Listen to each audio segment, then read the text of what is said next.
उत्तर भारत के एक दूर दराज इलाके में बसा था सरसई नाम का एक छोटा सा गांव। बाहर से देखने पर यह गांव बिल्कुल साधारण लगता। कच्चे मकान, संकरी गलियां, धूल से भरे रास्ते और बीचों बीच एक पुराना तालाब। लेकिन इस गांव की सबसे बड़ी पहचान ये थी कि यहाँ लोग कम बोलते थे। यहाँ हंसी भी धीमी थी, रोना भी। यहाँ सपने भी धीरे देखे जाते थे। सरसई में हर घर के आगे एक पेड़ था, कहीं पीपल, कहीं नीम, कहीं बरगद। गांव वाले कहते थे, पेड़ इंसान से ज्यादा समझदार होते हैं, इसलिए हमने उन्हें अपने घरों के सामने रखा है। मीरा, जो बोलती नहीं थी। इसी गांव के आखिरी छोर पर तालाब के पास एक टूटा सा घर था। उसी घर में रहती थी मीरा। मीरा की उम्र तब 16 साल थी। उसका रंग सांवला, आंखें बड़ी और गहरी, जैसे उनमें सवालों का समुंदर छिपा हो। वो ज्यादा बोलती नहीं थी।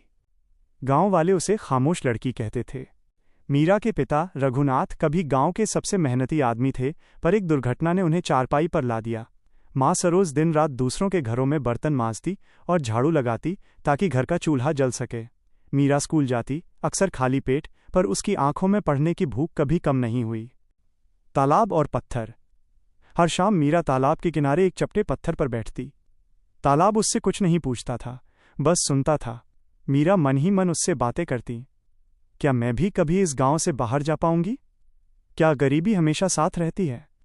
क्या खामोशी भी ताकत बन सकती है? तालाब हर सवाल को अपनी गहराई में छुपा लेता। मास्टर जी का आना और पहली बातचीत। एक दिन शहर से नए मास्टर जी आए, अमितेश। उन्होंने बच्चों से उनके सपनों के बारे में पूछा। सब चुप थे। फिर किसी ने कहा किसान, किसी ने मजदूर। मीरा चुप रही।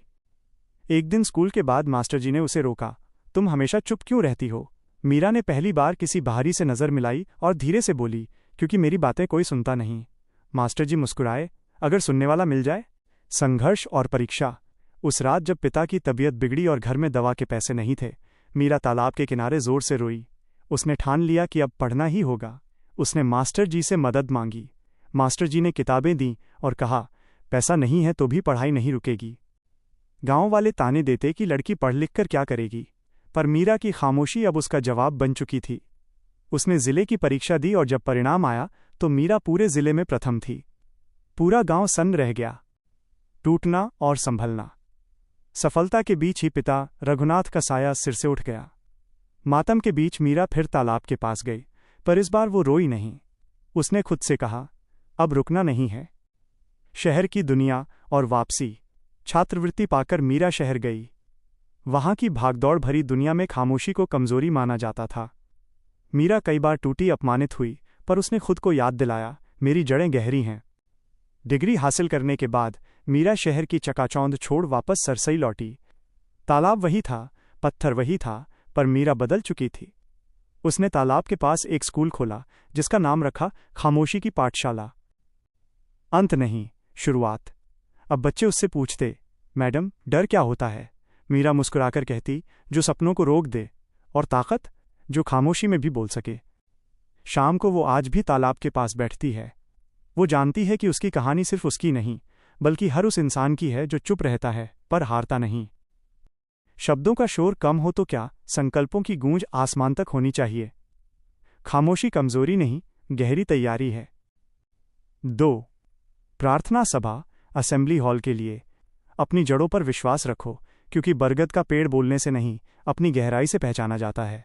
पढ़ो ऐसा कि तुम्हारी सफलता शोर मचा दे। 3. पुस्तकालय, लाइब्रेरी के लिए। किताबें वे दोस्त हैं जो चुप रहकर भी दुनिया की हर भाषा बोलती हैं। यहां खामोश बैठिए ताकि आप भविष्य की आवाज सुन सकें। 4. बच्चों के लिए छोटे प्रेरक विचार, क्लासरूम कोट्स। डर पर। डर वो जंजीर है जो सपनों के पैर बांध देती है, साहस वो चाबी है जो उन्हें खोल देती है। मेहनत पर। सूरज रोज बिना कुछ कहे उगता है, पर उसकी रोशनी पूरी दुनिया को जगा देती है। तुम भी सूरज बनो। ताकत पर। सच्ची ताकत चिल्लाने में नहीं, बल्कि मुश्किलों में शांत रहकर रास्ता खोजने में है। 5. एक विशेष संदेश, मीरा की कलम से। सतरंगी सपनों को देखने के लिए आंखों का खुला होना जरूरी है, और उन्हें सच करने के लिए जुबान का बंद और मन का एकाग्र होना। सरसई अब चुप नहीं है, सरसई अब पढ़ रहा है। ये भाग मीरा के बचपन, उसकी खामोशी और उसके संघर्ष की नींव को दर्शाता है। खामोशी की जड़ें, भाग 1, खामोश गांव और एक अनसुनी आवाज। एक, सरसई, जहां शब्द कम और पेड़ ज्यादा थे। उत्तर भारत के एक धूल भरे कोने में बसा था सरसई। इस गांव की तासीर अजीब थी। यहां सूरज भी चुपचाप उगता और चांद भी बिना आहट के ढल जाता। गांव की गलियों में शोर नहीं था, यहां तक कि बच्चे भी खेलते समय जोर से नहीं चिल्लाते थे। हर घर के बाहर खड़ा एक विशाल पेड़ उस घर का संरक्षक माना जाता था। गांव के बुजुर्ग कहते थे, जो जुबान नहीं कह पाती वो ये पेड़ कह देते हैं। इसी गांव के आखिरी छोर पर, जहां तालाब का पानी खामोशी से किनारों को छूता था, वहां रहती थी मीरा। 2. मीरा, आंखों में छिपा समुंदर। 16 साल की मीरा, जिसका रंग धूप में तपकर सांवला हो गया था, गांव की सबसे शांत लड़की थी। उसे लोग खामोश लड़की कहकर पुकारते थे। वो बोलती कम थी, पर उसकी आंखों में एक अजीब सी बेचैनी थी, जैसे कोई पक्षी पिंजरे के अंदर फड़फड़ा रहा हो। मीरा का परिवार संघर्षों की जमीन पर टिका था। पिता रघुनाथ, जो कभी खेतों के शेर थे, अब एक हादसे के बाद चारपाई की लकड़ी बनकर रह गए थे। माँ सरोज, जिनकी हथेलियां बर्तन मांजते मांजते पत्थर जैसी सख्त हो गई थीं ताकि मीरा के पेट की आग बुझ सके। 3. तालाब का वो चपटा पत्थर। जब घर की गरीबी और पिता की कराह मीरा को बर्दाश्त नहीं होती, तो वो दौड़कर तालाब के किनारे पहुंच जाती। वहां एक पुराना चपटा पत्थर था, मीरा का इकलौता दोस्त। मीरा पानी में कंकड़ मारती और उठती लहरों से अपने मन की बातें कहती। क्या गरीबी का कोई अंत है? क्या मेरी खामोशी ही मेरी किस्मत है? क्या मैं कभी इस तालाब के पार की दुनिया देख पाऊंगी? तालाब जवाब तो नहीं देता था, पर उसकी गहराई मीरा के आंसुओं को सोख लेती थी। 4. मास्टर अमितेश और बदलाव की दस्तक। गांव के सरकारी स्कूल में जब शहर से आए मास्टर अमितेश ने कदम रखा तो सरसई की खामोशी उन्हें अखरने लगी। उन्होंने पहली बार कक्षा में पूछा, तुम लोग क्या बनना चाहते हो? पूरी क्लास में सन्नाटा छा गया। जब मीरा की बारी आई, उसने सिर झुका लिया। मास्टर जी ने उसकी आंखों की गहराई भांप ली। स्कूल के बाद उन्होंने उसे रोककर पूछा, मीरा, तुम बोलती क्यों नहीं? मीरा ने अपनी जिंदगी का सबसे छोटा और गहरा वाक्य कहा, क्योंकि मेरी बातें कोई सुनता नहीं। 5. एक काली रात और संकल्प। भाग 1 का अंत एक दर्दनाक रात से होता है। मीरा के पिता की तबीयत अचानक बिगड़ जाती है। घर में फूटी कौड़ी नहीं थी। माँ का रोना और पिता की बेबसी देखकर मीरा उस रात फिर तालाब के किनारे गई। उस रात उसने रोना बंद कर दिया। उसने पत्थर पर हाथ मारा और ठान लिया कि वो अपनी खामोशी को अपनी ताकत बनाएगी। उसने मास्टर जी से हाथ जोड़कर कहा, मुझे पढ़ना है चाहे जो हो जाए। रात का सन्नाटा और किताबों की लौ। पिता की बीमारी और घर की तंगहाली के बीच मीरा ने अपना रास्ता चुन लिया था। दिन भर वो माँ के साथ खेतों में मजदूरी करती या दूसरों के घरों में हाथ बटाती ताकि पिता की दवाओं का खर्च निकल सके। लेकिन जैसे ही गांव सो जाता, मीरा की असली दुनिया शुरू होती। मास्टर अमितेश ने उसे पुरानी किताबें और एक ढिबरी मिट्टी का दिया लाकर दी थी। गांव के लोग जब अपनी गहरी नींद में होते, मीरा उस दिए की मध्यम रोशनी में अपनी किस्मत लिख रही होती। 2. गांव की दीवारें और कड़वे बोल।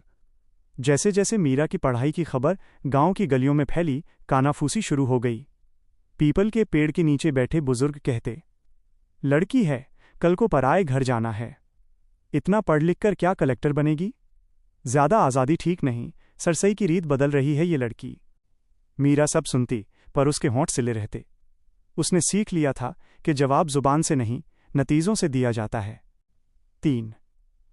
मास्टर जी का भरोसा। एक दोपहर, जब मीरा स्कूल के बरामदे में अकेले पढ़ रही थी, मास्टर अमितेश उसके पास आए। उन्होंने देखा कि मीरा की चप्पलें टूटी हुई थीं और उसने कई दिनों से ठीक से खाना नहीं खाया था। मीरा, क्या तुम थक गई हो? उन्होंने पूछा। मीरा ने अपनी चमकती आंखों से उनकी ओर देखा और कहा, थकान तो शरीर को होती है सर, सपनों को नहीं।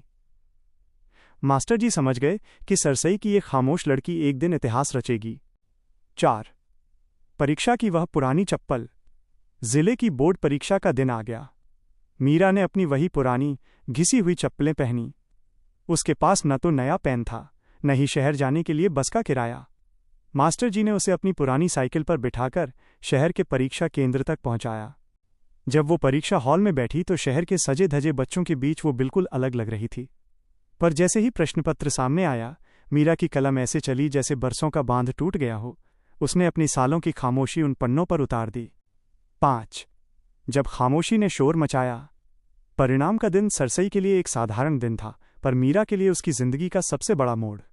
जब अखबार आया तो पहले पन्ने पर बड़े अक्षरों में लिखा था, सरसई की बेटी मीरा ने किया जिले में टॉप। पूरा गांव सन्न था। जो लोग कल तक ताने देते थे, आज मीरा के घर के बाहर खड़े होकर एक दूसरे का मुंह देख रहे थे। मीरा ने अपने पिता के पैरों को छुआ। रघुनाथ की आंखों में आंसू थे, खुशी के आंसू जो शायद उनके दर्द से बड़े थे। 6 एक अंत और एक विदा, पर खुशियां ज्यादा दिन नहीं टिकीं। पिता रघुनाथ का कमजोर शरीर अब और साथ नहीं दे सका। उसी रात उन्होंने मीरा का हाथ पकड़कर अंतिम सांस ली। उनके जाने के बाद घर में मातम छा गया। मीरा फिर से उसी तालाब के पास गई। इस बार उसने तालाब से कोई सवाल नहीं पूछा। उसने बस पानी को छुआ और धीरे से कहा, पिताजी चले गए, पर उनका सपना अब जिंदा है। शहर से उसे एक बड़ी यूनिवर्सिटी से स्कॉलरशिप, छात्रवृत्ति का बुलावा आया था। मीरा ने अपना छोटा सा झोला उठाया, मां के गले लगी और उस धूल भरे रास्ते पर चल पड़ी जो उसे सरसई से बहुत दूर ले जाने वाला था। शहर की चमक और अपनी माटी की पुकार। एक शहर, एक अलग दुनिया। मीरा जब पहली बार शहर पहुंची तो उसे लगा जैसे वो किसी दूसरी दुनिया में आ गई है। ऊंची इमारतें, शोर मचाती गाड़ियां और हर तरफ भागते लोग। यहां सरसई जैसी शांति नहीं थी। कॉलेज के बड़े बड़े कमरों में जब वो अपनी पुरानी चप्पलें और सादी कमीज पहनकर पहुंचती तो दूसरे बच्चे उसका मजाक उड़ाते। लोग उसे गूंगी या पिछड़ी कहकर पुकारते। शहर की रफ्तार में मीरा कई बार टूटी। उसे लगा कि शायद वो यहाँ के लिए नहीं बनी, पर जब भी वो हारने लगती उसे अपनी माँ के फटे हुए आंचल और पिता की वो आखिरी हिचकी याद आती। उसने खुद से कहा, शहर तेज बोलता है पर मेरी खामोशी में गहराई है। 2 पहचान की लड़ाई। मीरा ने शहर की भीड़ में अपनी आवाज़ नहीं खोई, बल्कि अपनी किताबों को अपना हथियार बनाया। लाइब्रेरी उसका नया तालाब बन गई। घंटों बैठकर वो पढ़ती और रिसर्च करती। धीरे धीरे कॉलेज के प्रोफेसरों को समझ आने लगा कि इस शांत लड़की के दिमाग में ज्ञान का भंडार है। एक दिन यूनिवर्सिटी के बड़े हॉल में वाद विवाद प्रतियोगिता, डिबेट थी। मीरा मंच पर खड़ी हुई। पहले तो सब हंसे, पर जब उसने बोलना शुरू किया तो पूरा हॉल सन्न रह गया। उसने गरीबी, शिक्षा और गांव की उन खामोश जड़ों की बात की जिन्हें दुनिया भूल चुकी थी। उस दिन शहर ने पहली बार सरसई की गूंज सुनी। 3 बड़ी डिग्री और बड़ा फैसला। सालों की मेहनत रंग लाई। मीरा ने शिक्षा के क्षेत्र में गोल्ड मेडल हासिल किया। बड़ी बड़ी कंपनियों से उसे लाखों की नौकरी के ऑफर आए। शहर की चकाचौंध उसे बुला रही थी। उसे आरामदायक जिंदगी, गाड़ी और बंगला मिल सकता था। पर एक रात उसे सपने में वही पुराना सरसई का तालाब दिखाई दिया। उसे लगा जैसे वो चपटा पत्थर उसे पुकार रहा है।